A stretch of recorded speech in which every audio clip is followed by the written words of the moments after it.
अस्सलाम वालेकुम dear students. आज हमने चैप्टर नंबर 9 का एक इम्पोर्टेंट लॉन्ग क्वेश्चन डिस्कस करना है इस लेक्चर में। लास्ट लेक्चर में हमने एवोल्यूशन ऑफ सीड हैबिट के बारे में डिस्कस किया था। तो आइए आज हम क्लास जिम्नोस्पर्म के बारे में डिस्कस करते हैं। क्लास जिम्नोस्पर्मी ये as a long question paper में आता है, जिसमें ये पूछा जाता है write down some characteristics of class angiospermae. Tracheophytes plants हम डिस्कस कर रहे हैं। ट्रैक्योफाइट्स की टू बड़ी क्लासेस क्लास एंजियोस्पर्मी और क्लास जिम्नोस्पर्मी है। ये दोनों ही फ्लावरिंग प्लांट्स हैं। तो फ्लावरिंग प्लांट्स में ये दो बहुत बड़े ग्रुप्स हैं, क्लास एंजियोस्पर्मी और जिम्नोस्पर्मी। तो आइए देखते हैं कि जिम्नोस्पर्मी के कैरेक्टरिस्टिक्स क्या है। ये लॉन्ग क्वेश्चन डिस्कस करेंगे हम। क्लास जिम्नोस्पर्मी, सबसे पहले तो स्टूडेंट्स आप ये देखें कि जिम्नोस्पर्मी के मीनिंग क्या है। ये दो वर्ड से ड्राइव किया गया है, gymno and sperma. Gymno means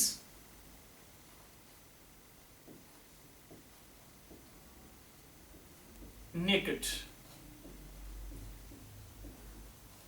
और sperma means seed. It means that कि ये ऐसे प्लांट्स हैं जिनके सीड नेकेड होते हैं। आप इनको ये भी कह सकते हैं नेकेड सीडेड प्लांट्स। आप इसको मोर प्रिसाइजली डिफाइन कर सकते हैं, सच plants in which seeds are not enclosed in the fruits। ऐसे प्लांट्स जिनके सीड फ्रूट्स के अंदर इनक्लोज्ड ना हो, ऐसे प्लांट्स को हम जिम्नोस्पर्मिक प्लांट कहते हैं। आइए इनके हम जनरल कैरेक्टरिस्टिक्स देखते हैं। पहला कैरेक्टर यहां पे लिखा गया है कि these are most successful group of land plants, यानी कि लैंड्स पे पाए जाने वाले जितने भी प्लांट्स हैं उनमें से ये एक सक्सेसफुल ग्रुप है प्लांट्स का। इट मींस दैट कि ये पूरी दुनिया में पाया जाने वाला प्लांट है, यानी कि पूरी दुनिया में दे आर वाइडली डिस्ट्रीब्यूटेड। इनमें कौन सी खसूसियात है जिस वजह से ये पूरी दुनिया में पाए जा रहे हैं, वो है इनका water vascular system, xylem phloem का होना। वुडी प्लांट्स हैं, ये नियरली अबाउट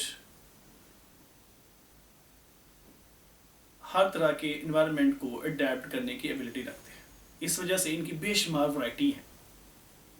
मोस्टली ये हिली एरियाज में पाए जाते हैं and they can also tolerate extreme environmental condition। जहां पे लोएस्ट टेम्परेचर होगा वहां पे भी ये ग्रो कर जाते हैं,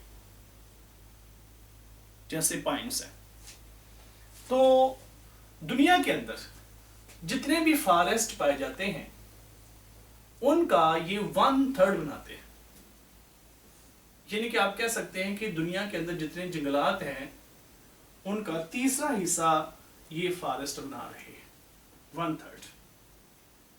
और इन प्लांट्स के अंदर दो तरह के स्पोर बनाने की एबिलिटी है। इसी वजह से इन प्लांट्स को हेटेरोस्पोरस प्लांट्स कहा जाता है। हेटेरोस्पोरस क्या होते हैं? ऐसे प्लांट्स जिनमें दो डिफरेंट टाइप्स के स्पोर बनाने की एबिलिटी हो, उनको कहते हैं हेटेरोस्पोरस प्लांट्स। वो स्पोर कौन से हैं? उनको कहते हैं, अगर स्मॉल साइज स्पोर हैं तो उनको माइक्रोस्पोर कहते हैं, माइक्रोस्पोर। और अगर बड़े हैं तो उनको मेगास्पोर का नाम देते हैं। तो ये इसमें दो तरह के स्पोर बनते हैं, इस वजह से इन प्लांट्स को हेटेरोस्पोर्स कहते हैं। Microspores, they are produced in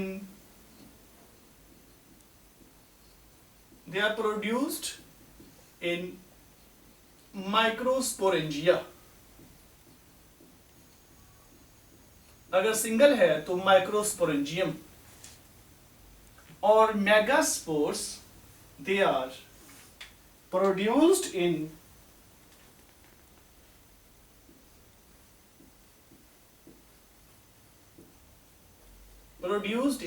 megasporangium।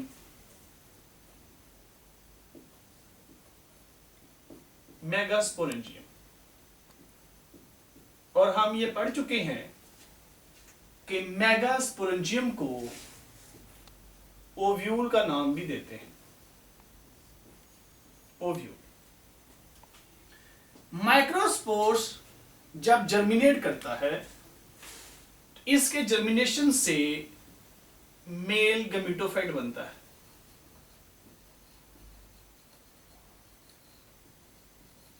और जब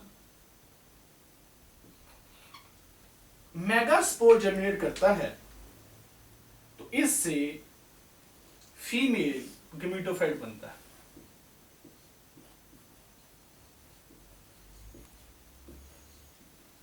जिसको हम एग का नाम भी देते हैं, और मेल गमीटोफाइट या माइक्रो गमीटोफाइट को स्पर्म का नाम देते हैं। इस वजह से इन प्लांट्स को हेटेरोस्पोरस का नाम दिया जाता है। याद रखिएगा, इन प्लांट्स के अंदर सीड बनते हैं, लेकिन ये सीड्स फ्रूट्स के अंदर नहीं होते और ना ही इनमें फ्रूट बनते हैं। और इन प्लांट्स के अंदर ओवरी भी नहीं होती, जिसकी वजह से ओवरी फ्रूट्स में डेवलप भी नहीं करती। जाहिर ओवरी होगी तो फ्रूट बनेगा, इसमें ओवरी नहीं है, फ्रूट भी नहीं है, और इनके जो सीड्स हैं वो फ्रूट से बाहर। इनके मतलब ये है कि इनमें स्पेशल स्ट्रक्चर्स होती हैं, उनके ऊपर इनके सीड लगे होते हैं। इन प्लांट्स के अंदर दो तरह के मॉडिफाइड लीव्स होते हैं, जिनको कहते हैं मेगास्पोरोफिल एंड माइक्रोस्पोरोफिल। मेगास्पोरोफिल इनको नाम क्यों दिया गया है? स्टूडेंट्स, बायोलॉजी के अंदर जहां कहीं पे ये वर्ड लिखा होगा फिल, PHYLL, फिल, इसका मतलब होता है लीफ या लीफ की तरह का। जहां कहीं पे ये टर्म इस्तेमाल होगी फाइट, इसका मतलब है प्लांट या प्लांट की तरह का। मेगास्पोरोफिल, ये मॉडिफाइड लीव्स हैं हैविंग और पोजेसिंग मेगास्पोरेंजियम, यानी कि ऐसे लीव्स, ऐसे पत्ते जिनके ऊपर मेगास्पोरेंजियम हो, जिनके ऊपर मेगास्पोरेंजिया हो, ऐसे लीव्स को मेगास्पोरोफिल कहते हैं। और उन मेगास्पोरेंजियम के अंदर मेगास्पोर बनता है, और मेगास्पोर जब जर्मिनेट करेगा तो उससे फीमेल गमीटोफाइट यानी कि एग बनेगा। दूसरे जो लीव्स हैं उनको कहते हैं माइक्रोस्पोरोफिल्स, माइक्रोस्पोरोफिल, जिनका जिक्र आपकी बुक में नहीं किया गया। माइक्रोस्पोरोफिल के ऊपर माइक्रोस्पोरेंजियम होंगे या माइक्रोस्पोरेंजिया होंगे, जिनके अंदर लगे ग्रो करेंगे माइक्रोस्पोर्स। इनके ओव्यूल्स, आपको पता है अभी हमने बात की है ओव्यूल्स की, यहां पे हमने मेगास्पोरेंजियम की बात की थी, उसको हमने ओव्यूल का नाम दिया था।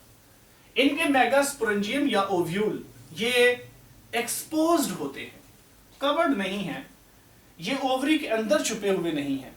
अभी हम यहाँ पे फ्लावरिंग प्लांट्स का भी जिक्र करेंगे नेक्स्ट लेक्चर के अंदर, और उसमें आप लोगों को ये बात क्लियर होगी कि ओव्यूल्स एक्सपोज्ड कैसे होते हैं और ओवरी के अंदर किस तरह से पाए जाते हैं।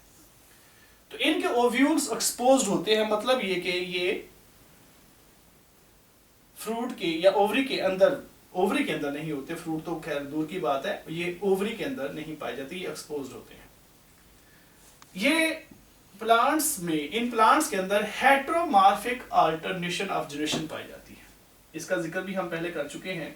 हेटेरोमॉर्फिक, हेट्रो का जहां वर्ड आएगा इसका मतलब होता है डिफरेंट टाइप का, मॉर्फ मतलब फॉर्म, स्ट्रक्चर को कहते हैं। तो हेटेरोमॉर्फिक अल्टरनेशन ऑफ जनरेशन से मुराद ये है कि इनके जो स्पोरोफाइट और गमीटोफाइट हैं वो दोनों एक दूसरे से डिफरेंट होते हैं। वेजिटेटिवली, स्ट्रक्चरली उनका स्ट्रक्चर आपस में रिजेंबल नहीं करता, दोनों एक दूसरे से डिफरेंट है। तो इस वजह से इसको हम कहते हैं हेटेरोमॉर्फिक अल्टरनेशन ऑफ जनरेशन। एक अगर इंडिपेंडेंट है तो दूसरा डिपेंडेंट है। इन प्लांट्स के अंदर स्पोरोफाइट डोमिनेंट होता है। जो आपको हायर प्लांट्स नजर आते हैं, वुडी प्लांट्स नजर आते हैं, वो सारे के सारे स्पोरोफाइट हैं। उनके अंदर छुपे होते हैं, कहीं फ्लावर के अंदर बहुत ही लेस प्रोमिनेंट फॉर्म में ये पाए जाते हैं। आपकी बुक में वर्ड लिखा हुआ है लेस कॉन्सिपिकस, मतलब कि ये प्रोमिनेंट नहीं है, वाज़ेह नहीं है, कहीं ना कहीं फ्लावर के अंदर कहीं छुपे हुए हैं। तो लिहाजा इसको इस वजह से हम क्या कहते हैं कि स्पोरोफाइट इनका डोमिनेंट है और गमीटोफाइट इनका लेस प्रोमिनेंट है। तो स्टूडेंट्स लास्ट पे आप इनकी कुछ एग्जांपल्स पेश करेंगे, जैसे साइकस है। आपकी बुक में इस साइकस का नाम मेंशन किया गया है। साइकस को सैगो पाम भी कहते हैं।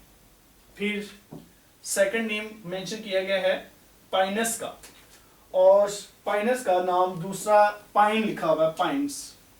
फिर टेक्सिस या यू, फिर पाइसिया जिसको हेमलॉक का नाम देते हैं, सेड्रस या देवदार और जिंकगो। तो ये वो प्लांट्स हैं जिनका लिंक क्लास जिम्नोस्पर्मी से है। तो आपको सबसे पहले जो मेन हेडिंग्स हैं उनके बारे में पता होना चाहिए। आपने जिन पॉइंट्स की बेस पे क्वेश्चन को लेके चलना है वो सबसे पहले अपने पॉइंट्स क्लियर किया करें, तो लॉन्ग क्वेश्चन ऑटोमेटिकली आपका क्लियर हो जाएगा। तो ये थे आज के कैरेक्टरिस्टिक्स। नेक्स्ट इंशाअल्लाह हम एंजियोस्पर्मिक प्लांट्स का लाइफ साइकिल डिस्कस करेंगे। अपना बहुत ख्याल रखें। अल्लाह हाफ़िज़।